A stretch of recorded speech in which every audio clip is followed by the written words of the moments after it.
On this episode, the original supercar.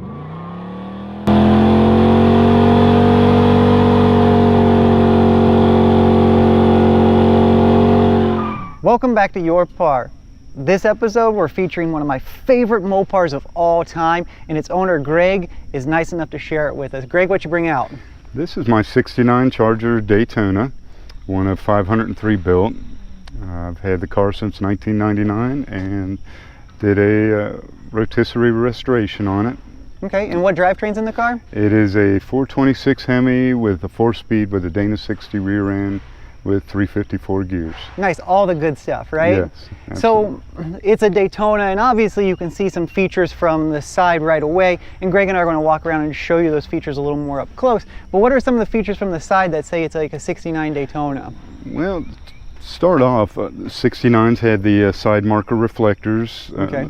and Daytonas had the A-pillar covers right here, and of course the fender scoops and the wing and the nose that are unique to this model. Okay, and Greg and I are going to walk around and show you those wing and nose up close. So Greg and I have moved to the back of the Daytona Charger here. Quick note about just the Chargers, these are like 69 and 70 taillight assembly bumper. So basically from like the deck lid down, it's pretty much a standard 69, 70 Charger, right? Yes. And it's everything above that's a little bit different, right? It is. Daytonas were built as Charger RTs earmarked to become Daytonas, Okay. where they were shipped from the Hammertrack assembly line to Creative Industries.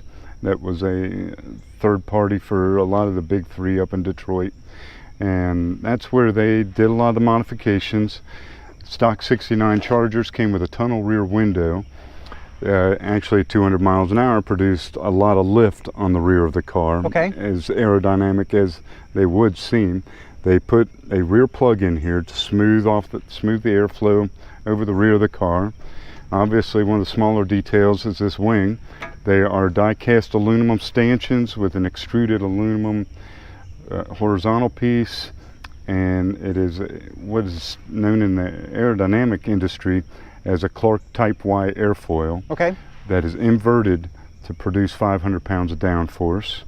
And a couple notes on the wing real quick is it actually is adjustable. There's a bolt on each side, right, where you can tilt the angle of There it? is, if 500 pounds of downforce isn't enough at 0 degrees. Perfect. And just as a quick reference for those that don't know, I stand 6'4", and the wing comes up to almost my shoulder. So that tells you how tall it is. And it actually lets the trunk open, but that's not why it's so tall, is it? It was just to get it up in clean air. Get it up in clean air, as well as the lateral stability that the large stanchions provided. When the side of a car was shown to the wind at 200 miles an hour, it would tend to straighten the car up. Okay, right on. Well, that's pretty awesome stuff, and we're gonna move up front and check out the cone next. So we've moved up front, and it doesn't look like anything else ever made in 1969 from Chrysler. So what changes were made to make this a Daytona? Obviously, we've got the 18-inch nose mated to the 70 Charger pre-production fenders and hood.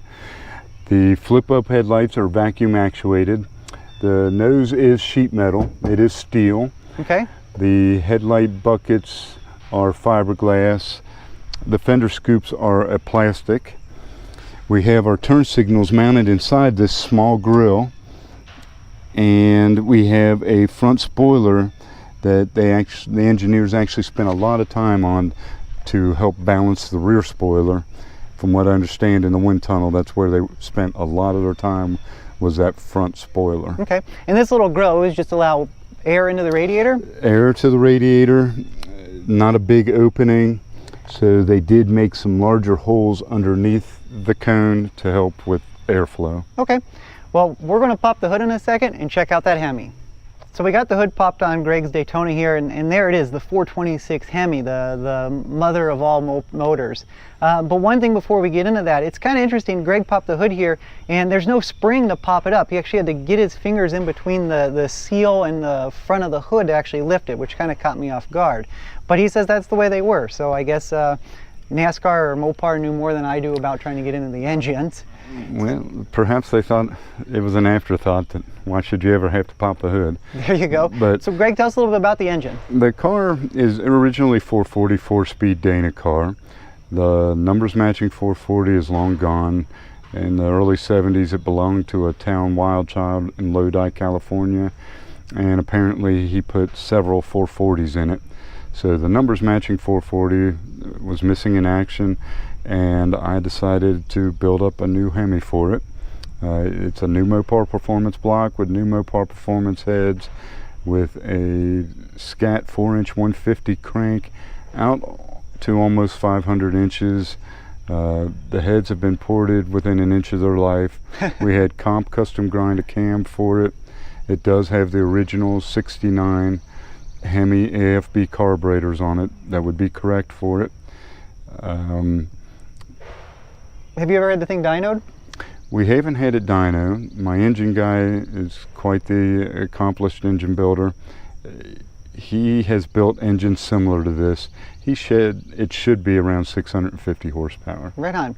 And one other thing, just in case you viewers don't know, you can always tell a Hemi by the valve covers. They're going to have the spark plug through the center, whether they're chrome or black. So that's one way to tell for sure. Well, Greg and I are going to go ahead and fire this thing up and go for a quick ride.